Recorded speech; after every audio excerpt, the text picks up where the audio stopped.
and a very warm welcome to this European Policy Centre update, our regular look at the key developments in and around the EU in the time of the COVID-19 pandemic. My name is Jacki Davis. I'm a senior advisor to the EPC, and with me this week, as always, are Janis Emmanouilidis, Director of Studies at the EPC, and Fabian Zuleeg, EPC's Chief Executive. And our guests this week, joining us later on to discuss the Conference on the Future of Europe, are Corina Stratulat, Head of the EPC's European Politics and Institutions Programme, and new Associate Director, Georg Riekeles, who will be joining us roughly halfway through the event. As always, totally interactive discussion, questions from me, and later on, I hope, from all of you. You are all muted for now. Just a reminder, if you want to ask a question in writing, please click on the Q&A button, not the chat button, the Q&A button, and please keep your question as brief as possible. If you want to speak, click on the raise hands button and I will allow you to talk when the time comes. If you have any IT issues, you can use the chat button to ask for help. So we're going to start, as always, with the latest developments in relation to COVID-19 with Janis and Fabian. As I say, we'll hear from Georg and Corina later on. Janis, let's talk first about a row that's brewing over what you have corrected me in the past for calling vaccine passports and said, no, they are green digital certificates. And you had a reason for doing that because there is a difference of view now emerging between the Council and the Parliament on precisely what these certificates, passes, call them what you will, would actually allow people to do, what they're for. Can you just explain a little bit about what the dispute is about? Well, first of all, there had already been a dispute, although it hadn't been made public. And that's why the Commission decided to go for a digital green certificate, not calling it a passport, because it knew that it wouldn't be a passport at the end of the day, because the Council, the member states, want to have their say of how this certificate will be used for. Now, the European Parliament, and now we are in the interaction between the Council and the Commission in the legislative process. Sorry, the Parliament is arguing that it should be something closer to a passport, allowing people to reactivate their ability to move freely within Europe, that there would be a harmonized EU approach with respect to travel restrictions, that you would get rid of the patchwork which exists and has existed now for more than a year, while the Council and the member states' governments are firm on their belief that it should be them who will be able to also impose additional, different restrictions. They will be the ones to decide of how the certificate would be used. So you now have this political dimension in the raw between the Council and the Parliament, and at the same time you have to technically prepare for it. So there's a question of whether we will be ready for it in June when it has been announced that it would be operable. So you also have a lot of technical issues besides the political issues which you still need to deal with. But fundamentally, it's about, can this passport certificate restore Schengen, restore our right to free movement, or can member states say, well, okay, it will be available to us as a tool, but we'll use it or we won't use it. It'll be up to us what we do with it. We'll see how that plays out. Another development this week in relation to COVID was the Commission launching legal action against AstraZeneca over what it alleges are breaches of contract in the supply of vaccines. I just wonder what your take is on the wisdom of doing it. Number one, does it make any difference? Because if they can't supply the vaccines, they can't supply them. And number two, is it a wise message for the Commission to be sending out as it's negotiating new contracts with the vaccine providers? It's probably both. I think that the reason why the Commission went forward with the idea of starting legal proceedings against AstraZeneca was motivated in order to put pressure on the company, put pressure on AstraZeneca to deliver on its promise, to deliver to its commitment to supply 19 million of doses by the end of June. And the Commission believes that this is a way of putting pressure on them. Now, on the other hand, and there have been a good number of member states which have been also critical about the Commission starting the legal proceedings. At least in the beginning, once the Commission did it, then they relaxed in terms of their position, who were arguing that that might further undermine the image of AstraZeneca, especially the image of the vaccine of AstraZeneca, where we all know that we had throughout Europe have now a problem of people not wanting to get vaccinated with AstraZeneca because there's a question of trust. So some were arguing that that might further undermine trust, not only in the company, but in the vaccine itself. And there is some truth to that. But on the other hand, I think that the Commission had been pushed into a corner by the situation, by the fact that AstraZeneca is not delivering on its commitments. So I think if they would have not come up with legal proceedings, they would have found themselves in a difficult situation also. Thank you. Fabian, please do react to that if you want to, but I also wanted to bring in, before we move on, the economic situation and the national recovery plans. Today, the deadline for member states to submit their national recovery plans, this to get their slice of that 1.8 trillion package that was agreed last year. Where are we with those plans? Has everyone submitted them? And is it all plain sailing? Is the Commission happy with what it's seen so far? What's the timetable now? It seems like an awfully long time since this money was agreed, and we're still only at the stage of planning to spend it. You're muted, Fabian. Just one word on the vaccines and AstraZeneca. I think worth bearing in mind is also that there is a political risk for the Commission here, because the narrative has been that AstraZeneca has not delivered on what it promised. If it now turns out that the court case doesn't go in the Commission's favor, this will look very bad. So it is also a risky strategy in that sense. But as Janis was saying, in a way, they have been backed into a corner, so they had to react in some ways. I also don't think that whatever we do now, AstraZeneca has been tainted in the minds of many citizens. So I think we have to think about alternatives in the vaccine rollout for those who are not willing to be vaccinated with AstraZeneca. There are still plenty of people who will be, but there have to be alternatives on the table as well, because we have to reach certain percentages. And while we are now finally at the point where it looks like things are moving, we have to maintain that momentum. So I think it's recognizing also that the damage has already been done. In terms of the economics, of course, we're not where we should be. We should be much further. We have recovery plans from a number of countries, but it will also take some time to properly scrutinize them, go back to the member states if there are issues which need to be addressed. So this is always going to be a slow process. And I think there is an issue here about, is this money really something which can help us in the short term, which can drive an economic recovery in the way the American stimulus package is aiming to do?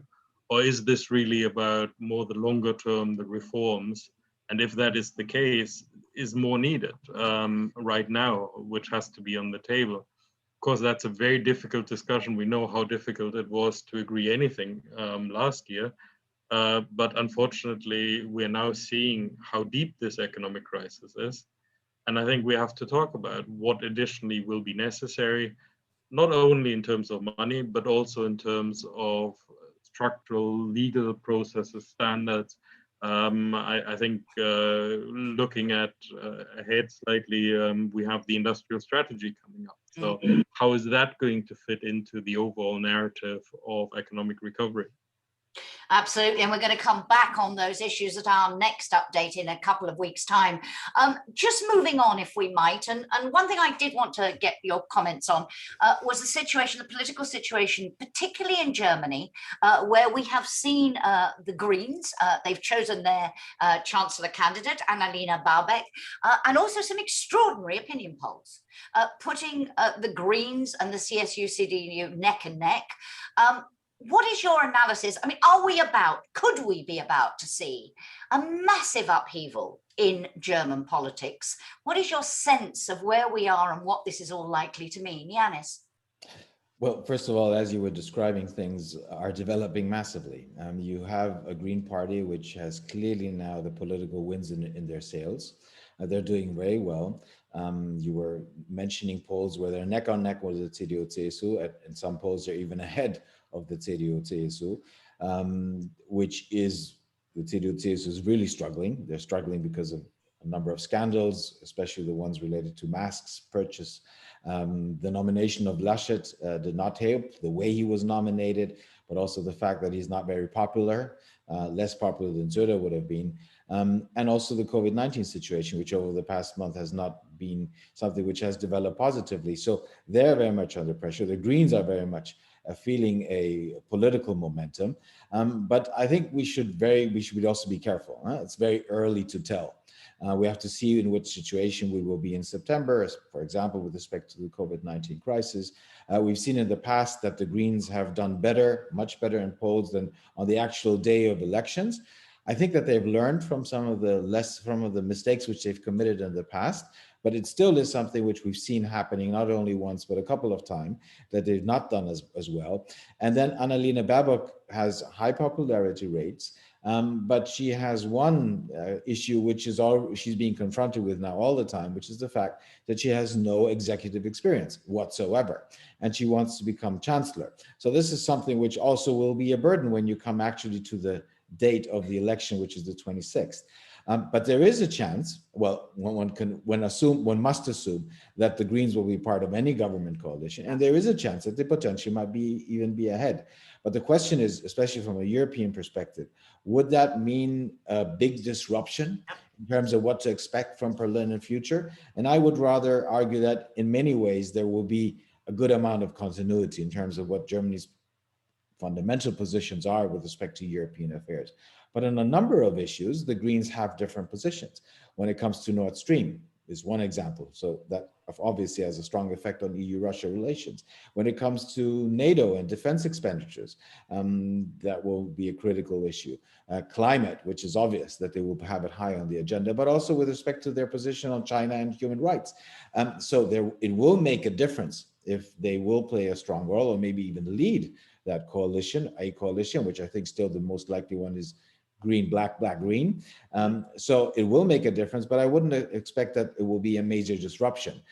So if you look, for example, into perspective for the French elections, that potentially could be something which could be politically much more harmful than whatever the outcome of Germany. Again, some opinion polls putting Macron and Marine Le Pen neck and neck seems to be a feeling that there isn't a serious prospect at the moment of Marine Le Pen winning, but nevertheless, a significant support also among young people, which is quite striking. Fabian, how do you see the impact of what is playing out in Germany on the EU? Janis there suggesting a lot of continuity. And as you were saying, Janis, we don't know where we'll be. Very striking this week, Germany. I know you don't like playing the numbers and percentages game on the vaccines, Fabian, but 1.1 million vaccines in a day, the highest level. So that could change the perception of the governing party dramatically, couldn't it, between now and then?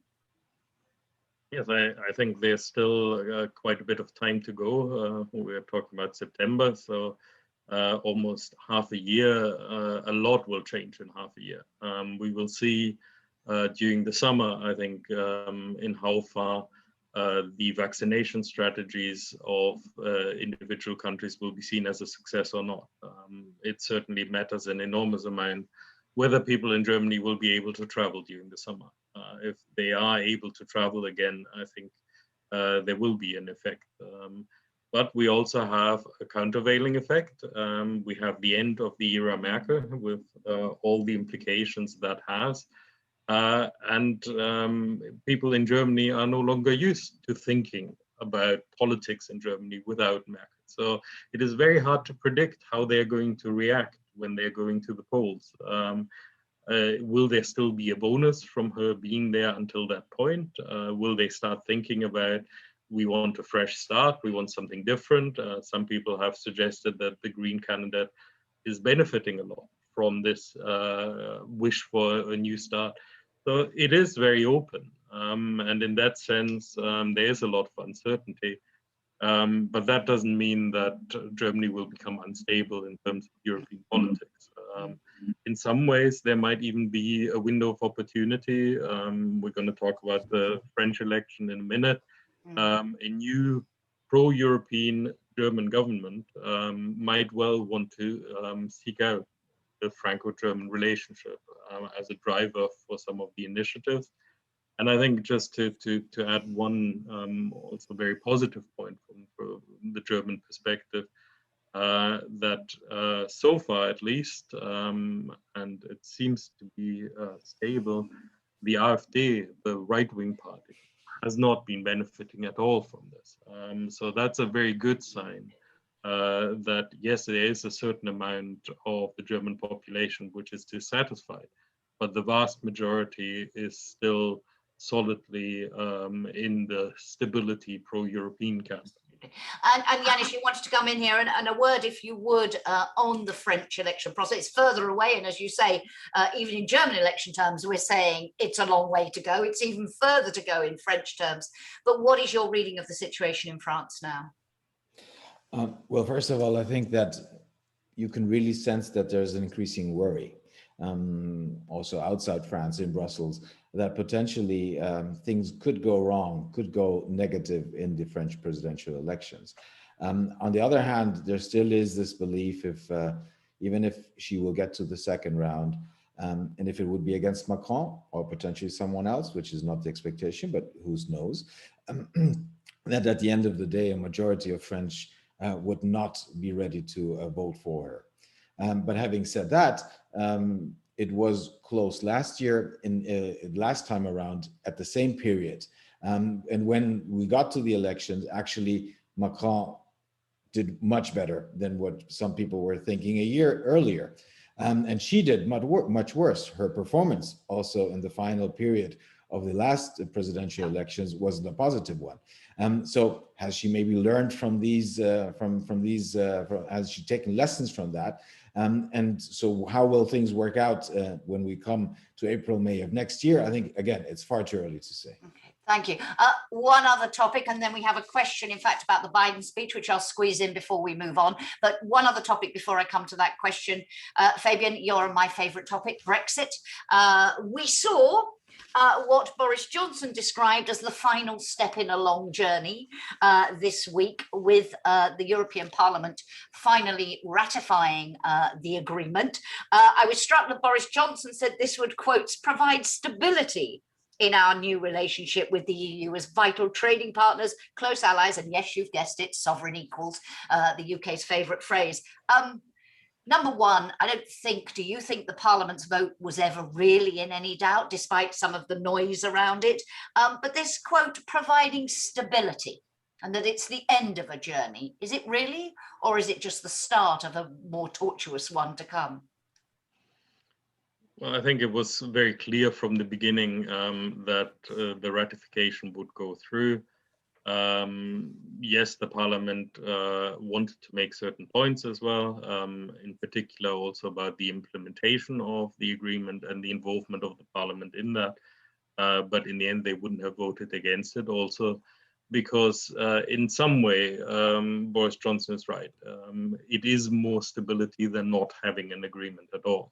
And if the Parliament had rejected it, we would have had the no-deal chaos, with all the implications that would have had, also including tariffs and quotas. So that would have been more disastrous. But in another sense, of course, Boris Johnson is not right when he says it's the final step. This is a process which is going to be with us for a very long time. We now do have a number of mechanisms to guide us in that relationship. But I think we are also going to see that problems are going to persist.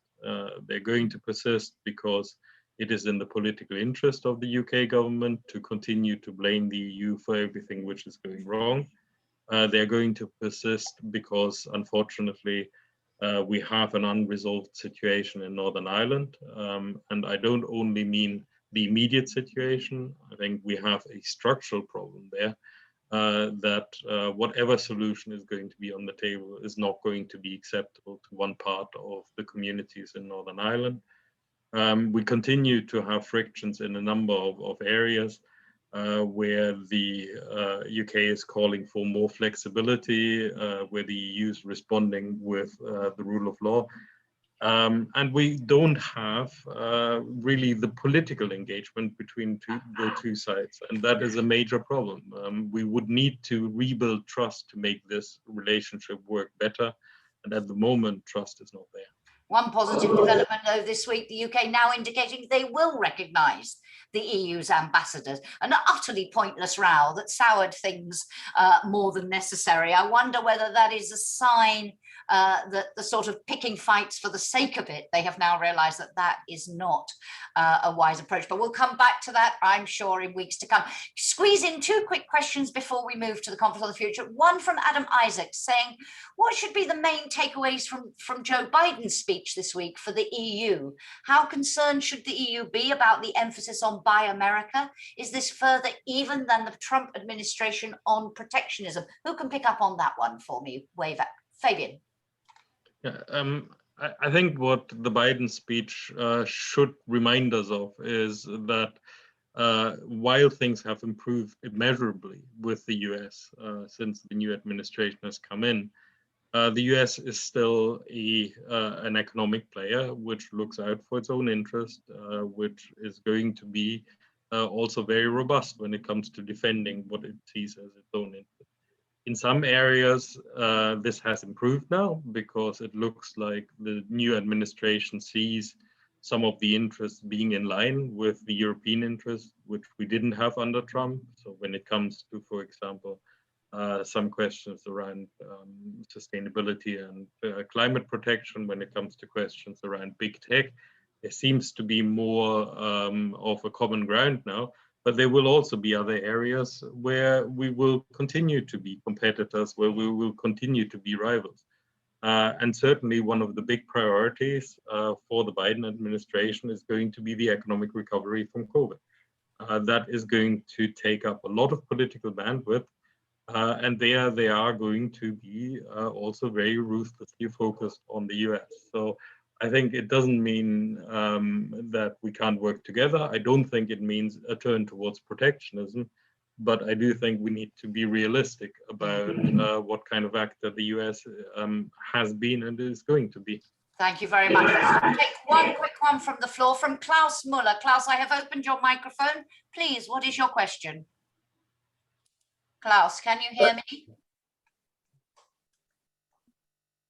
We don't appear. I'll come back to you a little bit later on. You would need to unmute yourself, but I'll come back to you later on. We'll, at the end of the session, we'll try and have another go.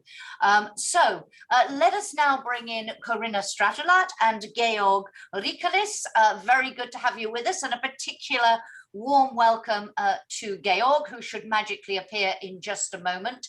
Georg, are you there, and can you join us by activating your camera? As I mentioned, Georg is the EPC's new Associate Director, so it's great to have you with us for your first update. Corina, welcome back. Always lovely to have you with us. So Corina, let me start with you on the Conference of the Future. We're there, finally. We have a multilingual digital platform. We have an inaugural hybrid event coming up on Europe Day. It's all beginning. But can I ask you, I mean, the process by which we got to this point and the negotiations on who should be the president and how it was going to be run seemed to me, on the face of it at least, to have produced a rather cumbersome, complex way of running this process. Do you believe, nevertheless, that what we've got really can deliver on? They've talked about wanting an, and I quote, open, inclusive, transparent, and structured participatory democracy debate that builds a more resilient Europe. Do we have a process in place now that can deliver that? Corina first, then Georg. Good morning, everyone, and thank you very much, Jackie. It's a pleasure to be welcome back. Regarding your question, well, I think the proof of the pudding is in the eating, so it remains to be seen how far the conference will be able to get in involving European citizens and reflecting their input in the discussions with and among policymakers. For now, what we know is that the conference plenary, composed of representatives from EU institutions, national parliaments and citizens, is meant to debate without a predetermined outcome the recommendations that will be collected from the national and European citizens panels. The joint declaration also speaks of a feedback mechanism that will ensure that the ideas expressed by citizens during the conference and its event will result in concrete recommendations for EU action. However, we are still very much short on details about the objectives, composition, working methods, timetable, and so on of this conference plenary, and equally unclear about what is this aforementioned mechanism all about and what it will entail in actual practice. So far, so much about living up to the conference's own principles of openness and transparency, but the conceptual phase of this process is not yet over. So the link between citizens and their representatives can still become better specified and clear. We can only hope so. Thank you. And we'll come back to what that might mean in terms of outcomes and what is done with them a bit later on. But Georg, Corina, optimistic, but cautiously optimistic. She's saying a lot of details still to be worked out that will define the answer to that question. As this process gets underway, what is your feeling about whether we have a structure, a way of working that can deliver? Thank you, Jacki, and good morning to all. It's an exciting new start for me at the EPC. On the conference, yes, it has been a tortuous process. There has been criticism. There are doubts as to the construct and its purpose. True, but a bit like Corina, I like being a yes person, and I say a resounding yes to this conference. It's not to brush under the carpet the constructive criticism, but I would like to sort of look beyond this whole outcome fixation a little bit. The question of what will it deliver, is it treaty change, on which there has been a lot of focus. If we go back 20 years in time, it was the Convention on the Future of Europe or Future of the EU that was in focus. And actually it was what brought me personally into European policy and politics. And true, what fascinated me at that time was the constitutional moment or promise. But to be fair, I think that's a little bit of a narrow interest. I think most people don't really look to that, to treaty change. Treaty change, treaties are exciting for students of political science. But what people really want, I expect, is delivery of better outcomes in all those key topics that have been identified. And obviously they want to be able to engage and to be heard, but not to co-write, I expect, a commission communication or a treaty. And a second comment maybe in this regard is one of the remarkable things we've seen over the last 20 years is a transformation of the public sphere. What didn't exist at the time of the convention was social media. And today they are ubiquitous and they are key for public and policy debates with all it entails of good and evil. I'm looking to my home country where vibrant debates really take place on Facebook, issue after issue, between citizens, journalists, politicians, interest groups. So yes, I believe in this conference, not as drafting a new treaty, but as an arena. And I think what we have here in front of us potentially is the best, the biggest and the most sincere communication exercise of the institutions for the past 20 years. Communication in a positive sense, two ways. But of course, the key for that is that the European public sphere, the institutions, update its software and need to enter, know how to be on that social media arena. So I think that is really a test for how this now goes forward. Thank you very much. I want to come back on your point about outcome fixation, as you put it, a little bit later on. But Janis, you wanted to come in here. I just want to add a couple of things to what Corina and Georg said, to which I all agree. I think one, we should always have in mind that this is an experiment. We have never done something of this kind in the past. And if you compare it to any other initiatives in the past, it is much more elaborate and much more thought has gone into this and much more effort is going into this in order to involve citizens in this process. We do not know what the final outcome will look like. I think we should try to make the best out of the conference, but we need to be fair in saying we do not know where at the end this will lead to. Just a couple of things with respect to the process.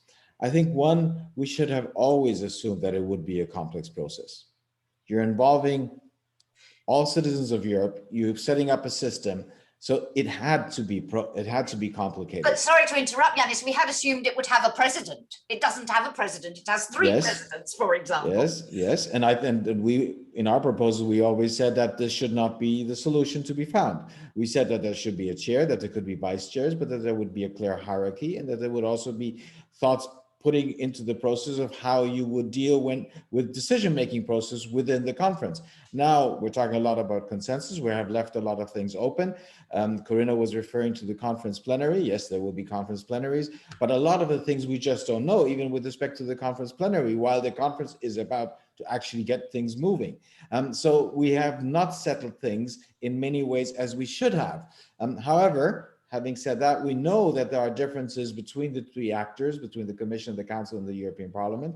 There are differences within these institutions. So we know that all this leads to a high level of complexity. Could it have been done better? Yes. But I think one thing, and I'll start with that, with respect to the process, we have concentrated a lot, and it makes sense, on how to involve citizens, and especially how to involve them at the transnational level. We've invested much less on how to involve citizens at the European, at the subnational level, at the national level, at the subnational level, and how to link all these levels with each other. And what we have not done yet, and I think this is something which will haunt us at some point, and it's already starting to haunt us, is how we link all these citizens' participation processes, which we're putting in place, with the representative dimensions. And you already had two chairmen of the committee of EU committees, one in the Bundestag, the other one in the Assemblée Nationale, saying we want to have a strong say. Don't forget that national parliamentarians will be participating in this. Do you see the confrontation starting? And indeed, we've heard the European Parliament put a lot of emphasis this week in a statement from the group leaders on the role of national parliaments. Fabian, briefly, a few words in terms of how important this moment is for the EU potentially, and then I'd like to come back on this question of outcomes. I think we need to see it also in the context of what we already discussed at the beginning of this update, that this is a moment where there is significant change at the political level. No coincidence that the conference is going to report during the French presidency. We will have the French presidential election during the French presidency. We have the big change in Germany coming up. We have Brexit now concluded. So it is a very significant point, which has only been heightened by COVID and all the implications of COVID. So I think it is important that we see this also as an opportunity to, I wouldn't say necessarily determine the policies of the union, but to set the direction, to say where is it we want to go collectively, and is the union still going in the right direction from the perspective of the challenges and the opportunities we face in the current situation. Thank you very much. I'll come back on what it should talk about in a moment, but I did want to pick up on Georg's point about outcomes at the beginning. And really, and Georg, I'll come to you first now. Two questions in this relation. First of all, are you confident that this genuinely will turn out to have produced concrete recommendations that really will lead to action? They've talked about we are here to listen and then act, but is there a risk that this could just end off being a nice fat report that gathers dust on shelves? And just to your point about outcome fixation and treaty change, isn't there a risk here, if we don't address this issue up front, that the public, you're right, don't care about treaty change, but they say, well, we'd like you to do more on health. And then people say, well, look at the treaties. The treaties say there is a limit on our competences in health. And the public don't care about that, but they want more on health. And then it gets rejected by EU leaders because it's not in the treaty. And there is a line in the declaration about respecting our competences, the subsidiarity principle, the proportionality principle. Do we not need to have this conversation to an extent? Otherwise, we're not managing expectations, and there could be a huge backlash afterwards. Well, I'll be a bit direct answering that, Jacki. You're talking about the backlash, and that depends on how it's being sold. But frankly, I don't think that the key point for this conference is the recommendations or this report that you are fearing will end up on a bookshelf gathering dust. I think the key point, the most fundamental aspect to start with, is the process itself, and the fact that the EU institutions now as the way I see it, for the first time in 20 years, have decided to reach out, to step out of the Brussels bubble in a different way. And I fully agree that with what Corina says, the proof of the pudding is in the eating. That needs to happen in a good way, in the right way. You need to be on social media, not only putting ads, but actually managing to create and to lead debates there, participate in debates. But I think we should have a little less focus right now on will this lead to a report or a recommendation or treaty change. Let's get the process right first to start with. Thank you very much, Corina. Same question. Yeah. Well, I partially agree with Georg. It's true that the process is important, but the feedback loop in a process that it's supposed to be bottom up and about the citizens also has to be closed somehow. So there has to be some way to strengthen the link between citizens and their representatives and to demonstrate that the participation of citizens in this process has made a difference. Now, what we know based on the documents available is that the conference intends to present its final outcome by spring 2020 in a report to the joint presidency. However, there is little clarity for now about how concrete or how binding the results included in this report will be. As such, it is very difficult to judge the impact that it will have. Ideally, as the EPC has already argued, the executive board should commit to producing a detailed action plan on the future of Europe, which includes tangible recommendations, be them legal, financial, institution, policy, even treaty reform if necessary. And here I want to emphasize if necessary, not just for the sake of treaty reform. And to close the feedback loop properly and to avoid popular frustration, this action plan should also indicate how and to what extent citizens' views and proposals have been taken on board. But there is little evidence so far to suggest that this piece of advice that we have put forward will be followed. So there is, as we said, there is a specific feedback mechanism for taking all the content that comes in through the digital hub, the multitude of events and so on, and taking that to plenary. But it's not clear, as you say, quite how that process works and how we get from plenary to executive board report, and does the plenary approve the final report? Lots of questions there. Janis, yeah, please. Just half a sentence, Jacki, to say that at the end of the day, I think we also need to be careful about what we expect out of the process, because as Janis said, this is going to be a complex process, but it's also bound to be imperfect. I mean, we are experimenting. This is the first time that we're trying something on this scale and with so many levels and with so many actors involved. And so Georg is right. The process is important. It is important that we're doing what we're doing, but it's not going to be perfect the first time around. And we're already seeing signs of that. So this is why we need a bit of outcome and something concrete and clear for the citizens. Okay, Janis, so it's the process that counts, it's the involvement, it is this idea now that the citizen is at the heart of this conversation, or it's also very firmly linked to outcomes. Where do you stand in this debate? I don't think that you can position yourself as either or.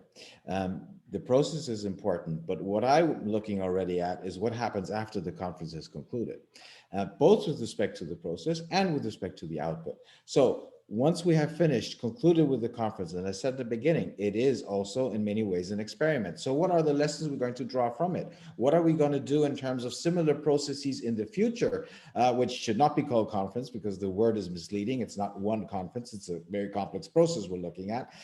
So what will happen after the conference is finished? How will we try to take the lessons we will have learned when we go into the next endeavor at some point in time and try to involve citizens, but also try to get them at the end of the day to come to an output which is worthwhile, which leads me to the second point with respect to the future. What will happen after the conference is concluded? Will there be ideas of how to implement it, of the conclusions which will have been drawn? Corina was saying that we have always said that there should be an action plan. Will they try to implement? Will they have an action plan? But also, will they try to implement it? And last but not least, and I think this is one of the biggest functions the conference will be playing, which is the pressure function. Will it put pressure on the institutions, on the political system of the EU, on member states' governments to deliver on some of the things which they have promised? Take climate change. I think we're going to get into a situation towards the second half of the von der Leyen mandate where we will see things will be more difficult to get things moving. Here, the conference could put pressure on the political system, on the political actors. So will it do that? I think these are all questions which already I am thinking of now, and we need to think of in the terms of the process of the conference without overburdening it. I'm realistic here. Thank you. I want to move on to content in a moment, but Fabian, did you want to react to this discussion? I think it's very important that we do get the citizens involved in this, but I still fear that there is still quite a big distance between what is happening at the European level and the citizens. So what it will also require is a bit of a focus, not just on Brussels, but a focus on what is actually happening in the individual member states with all the variability, which we are probably going to see. But I think overall, we do now have a process which is going to start, and we need to make the best of it. Thank you very much indeed. Let us come to what they should be talking about. So we've talked about how they should talk about it, and we've talked about what they should do with the results or not do. But in terms of the content, the joint declaration contains what it calls a non-exhaustive list of possible things to discuss. It mentions health, climate change, it's quite a long list, social fairness, digital transformation, the EU's role in the world, how to strengthen the democratic processes governing the EU. So my question to you really is, we need to see what obviously comes out of the discussions the citizens are having and feed that into the process, but do you believe, and Georg, I'll come to you first this time on this one, do you believe that it should focus on a wide range of issues, all issues of concern that come up, or does it need to have a narrower focus if it's actually going to deliver? I know you're more concerned about the process and the outcome, but some concrete deliverables, as it were. How do you see this argument between content, what it should focus on, and also the balance between policy issues and institutional issues? Because going back to what you said earlier, do this bit about strengthening the democratic process, is this what the citizens really want to talk about? Well, the link between content and outcome. I think if we were to have a very outcome-focused discussion, we would need to have citizens' assemblies like they've had them quite successfully in Ireland with one question, abortion or blasphemy, and a process that is very targeted to solving that with a concrete result afterwards. That is not what we're having. What we are having here is a broad conference on a range of topics that you have listed. So I think that we have to take as a starting point and accept. And I think the topics that have been identified are rather uncontroversial. Everybody agrees that the twin green and digital transitions are important, right? And that the EU must step up its game as a geopolitical actor. So I think the point that Janis was making, that the conference can provide a degree of public pressure function, helping the Commission on all this, is very important. Still, what would also be very interesting in my view, and that's probably under-communicated, not debated enough, and probably think tanks like the EPC will have a role in trying to accelerate this, are the trade-offs involved in all these policy areas. It's nice to list green and digital and geopolitical and recovery, etc. But ultimately, these are about policy choices and political choices involving trade-offs, sustainability and growth, economic interest versus geopolitics, openness versus autonomy, further integration, also known as treaty change versus national sovereignty, short-term and long-term. So what we are looking for is, or looking at, is something that will be a rather complicated debate if it is to be interesting. So I don't have a problem with the broad range of topics, but I think there is a lot to be done in terms of making it an interesting debate and focusing on the trade-offs. Thank you very much. Corina, for you, the discussion over broad versus narrow policy issues versus institutional issues, how do you see that? Well, Jacki, the list of issues to be covered by the conference is not only extensive, it also seems open, since the joint declaration mentions that citizens will be able to raise additional issues that matter to them, such as through the digital platform that was recently launched. So far, the only potential limiting factor seems to be the fact that the conference intends to focus only on those topics within the EU's current competencies. But even so, this still makes for a very broad scope of policies, and previous experience in citizens' participation speak against such a strategy. Less is more in the field of participatory democracy if the intention is, as you say, to generate clear conclusions and tangible recommendations. Citizens' participatory exercises tend to be most successful when they set out to answer a particular question or when they have a particular task. So if we do have a large number of topics now, I think it will be important not only to cluster them into a limited number of strategic priorities to be discussed, but also to clearly define what exactly the citizens should discuss in relation to those topics and for what purpose. And then this what should then guide all deliberations at the events conducted in the conference framework. Thank you very much. Janis, I know you want to come in. Let me pick up also a question from Maria Laura Franciosi at this point saying, do you think the proposal should be concrete, health policy in particular, or more general? And she says here, referring to the reform of the treaties involving citizens in a more concrete way. So what sort of proposals should come out of this? Should they be very concrete and specific or broader and more general? Well, as I agree with what Corina and also Georg was saying in the beginning, less is more, which also means that if you concentrate on a less number of topics, that will allow you also to be as concrete as you can be. Now, I'm not exaggerating because I know the limits of this endeavor, but I think it should be as concrete as it can be. In terms of the issues, what we know is that we will have around a handful of citizens panels. So we have to get from 10 plus, it depends on how you count them, of issues which have now been enlisted in the joint declaration, to a handful of priority issues which you will be concentrating on. And it will be interesting to see how you get from where you now to that point in time. By the way, when you follow the multilingual platform, you will see that you already see that some issues people seem to be more interested in. Democracy, which many people thought would not be a core interest, EU in the world, climate environment, economy and social justice are the 4 top issues now among the ones which have been uploaded on the platform as issues. What I wonder about is why we're losing time. And I'll tell you what, we will start with the citizens panel after the summer break. We now have that list, we have the platform. Why are we not using the time from now until the summer, put together a selected group of citizens, probably not something along the lines of the citizens panel, something smaller, because the citizens panel will have around 200 citizens involved, put together a group of citizens, say which of the issues you consider are the most important ones, and go one step further. And which questions do you want to be addressed with respect to these issues? Why are we not using the time from now until the summer in order to get to that point? And I think here it is because there are a good number of actors who actually do not want to move in that direction. They don't want the conference to be as concrete as it could be. And I think that the representative dimension, which includes all the institutions and also national ones, are shying away from that task.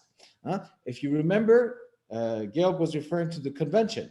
We should always be careful when we compare the conference to the convention, but at least before the convention, we have the Laeken Declaration with a list of questions which shall be addressed. We don't have that now. We leave everything open to the process. And I think that here the representative dimension is shying away from their responsibility to allow citizens to have a more to the point discussion in order to get to conclusions which are as concrete as possible.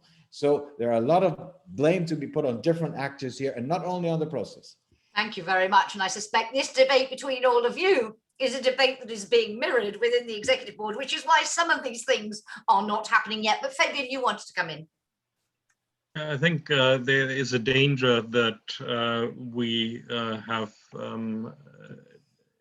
a focus too much on currently on concrete topics if we're not going to think about what are we going to do with that when it comes to the end of this. Because I think one of the most frustrating experiences for citizens to be involved in these kind of processes is if they put a lot of work in, if they work on something very concrete, and at the end, nothing happens with it. So we should already have a discussion now of what are we intending to do with this when it comes out. And if we are not going to translate concrete proposals into reality, then I would argue that it's better not to create the expectation that we are going to do that. So I think there needs to be some thinking about what are we going to do with this in the end. And if it only becomes a talking shop where we talk very generally about certain things, but with no consequences in terms of concrete policies or treaty change, then I think we need to manage those expectations now rather than get to a point where citizens are very frustrated because Indeed. it doesn't. And if I could share a personal anecdote, I was involved in the European Citizens Consultations with the European Policy Centre, with the King Baudouin Foundation and many other foundations. And one of the things the citizens kept saying was, this is a great project, this is a great exercise, but what are they going to do with it? They really cared about that. So, Georg, I don't know, because you said it's a bit of a fixation whether you want to react to that.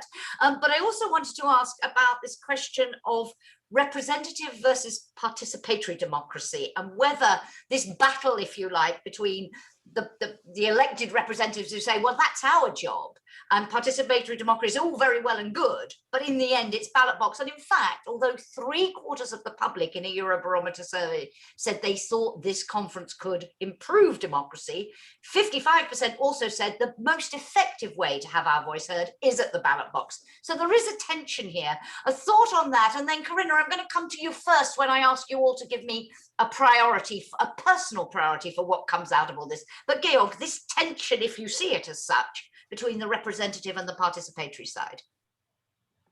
Oh, I think you're putting the finger on the key question here, and so did Janis. There is underlying in our debate today, and more broadly, a fundamental question: is the EU direct democracy or is the representative democracy?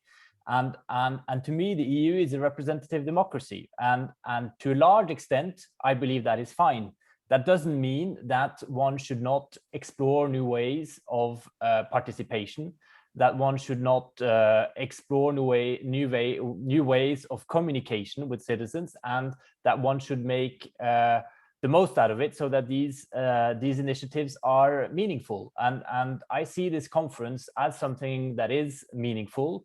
Of course, it's still to prove so, but if it can work as an accelerator, as a catalyst, as a pressure point to the Commission around these key ideas. Thank you very much. Corina, a comment to that, and then we'll come to your personal hopes, wishes, dreams, if I can put it so loftily at this stage, for what will come out of all of this. Corina, though, but to this tension between the representative and the participatory. Well, actually, my response to your second question also answers the first, because my biggest hope for this conference is that it creates more willingness to experiment with citizen participatory processes in European decision-making for the purpose of learning to co-create better policies. If this conference helps to set another stepping stone in the creation of a genuine culture of openness in and around the European institutions about democratic participatory processes, then we would have also advanced in our efforts to adapt European governance to the 21st century realities and beyond. We are still searching for mechanisms to strengthen our practice of democracy, and we can only get there if we are ready to engage in some serious soul-searching and creative thinking and experimentation, and only if we stand ready to reinvent our polities and the way they function, which inevitably means resolving this tension between the representative and citizen dimension of policymaking. Thank you very much indeed. Fabian, do you have one key element you hope will emerge from all of this? And is it process related? Is it that involvement of the citizen, which both Corina and Georg have underlined is such an important element of this? Or is it a content related wish? I think we could focus on both, but to pick up one issue on citizens' involvement. I think what would be very important is that we're not only having a European debate separately in every member state, but that we actually have a European debate which helps us to connect across member states, that citizens actually talk to each other across borders, and not just be stuck in the domestic politics of domestic European politics, but nevertheless still domestic politics. And I think that is something which the conference should aim to do, is to make those connections. Of course, that makes it more complicated. Of course, that makes it more resource intensive. But I think it is important that we also trying to address the fragmentation in the way citizens debate European issues. Thank you very much. Janis, your key dream, wish, desire for spring 2022. So I already agreed to Corina and Fabian, so I have already two, which I would have also mentioned. But with respect to the process, I think what we have, what I would hope for, is that we actually have a conference which will spur debate. Because if you go now around, if you talk to your friends, if you go talk to your relatives, who knows of the conference? Nobody knows of the conference, because there is no general knowledge that it is happening. So you need to spread the word, and you need to have national debates, subnational debates, transnational debates, because without having debate at national level, you won't have a real effective transnational debate. So in terms of process, let's try to think of all these different dimensions with each other. In terms of output, my biggest hope is that the conference will help us with the biggest transformation challenges we have ahead of us. And these relate to the digital, and it relates to climate change, and how we deal with these major transformations which are ahead of us. And I hope that here we will have a broader debate, because you need a broader debate, because here politics is shying away from taking some of the tough decisions. And I hope that the conference will be able to push in the right direction. And we as EPC will do what Fabian said. We will try to think more of how the conference can help with this and other issues. And we will also join forces with others in order to make our voice heard and trying to influence the process as much as we can. Thank you very much. And a comment really from Just van Eersel, because you've sort of replied to it, saying, don't you see also as a positive aspect of this conference that it may become clear that many issues are seen by the general public across the Union, wherever people are living, from the same perspective, regardless of their nationalities or governments, and that this should be communicated properly. And he says social media, going back to Corina's point right from the start, can be used in this respect to foster citizens' involvement beyond the conference. I say we've picked up on that, but I thought it was an interesting comment to share. Georg, you have the final word. Your dream, your wish, is it, because you've emphasized right from the outset, it's not so much the outcomes, but this process that matters so much. Is your dream, like Corina's, for a process, this to be the beginning of an ongoing process? What do you hope? What's the most important thing for you to come out of all of this? Well, thank you for the final word. And yes, I agree with Corina, and I agree with Jost. I think if this conference can work as an accelerator for what Fabian mentioned, transnational debate, focus on trade-offs in the challenges, the big priorities, and like Janis says, put pressure on the Commission and institutions, then it will already have delivered a lot. But if as I've already sort of taken one side of the debate, I might as well go all the way with sort of a final comment. And my final comment would be that I think it's still very useful to think about the EU, both in terms of outcome legitimacy and input or process legitimacy. And the European elections, the conference, they are obviously about the process legitimacy. And that's important. It's the debate, the conference is a must-have in my view.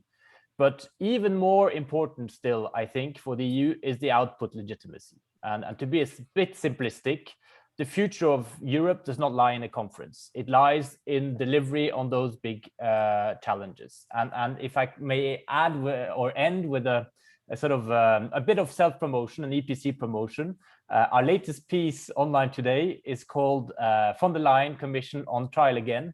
I think the pandemic has been a mixed bag, but we are also looking ahead and to the tests that await von der Leyen.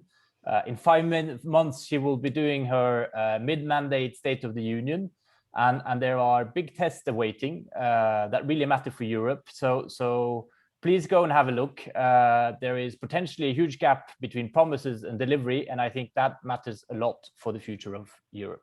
Thank you very much, Georg. And indeed, and your publication calling for a reset of both leadership and methods, an interesting read. Do take a look at that.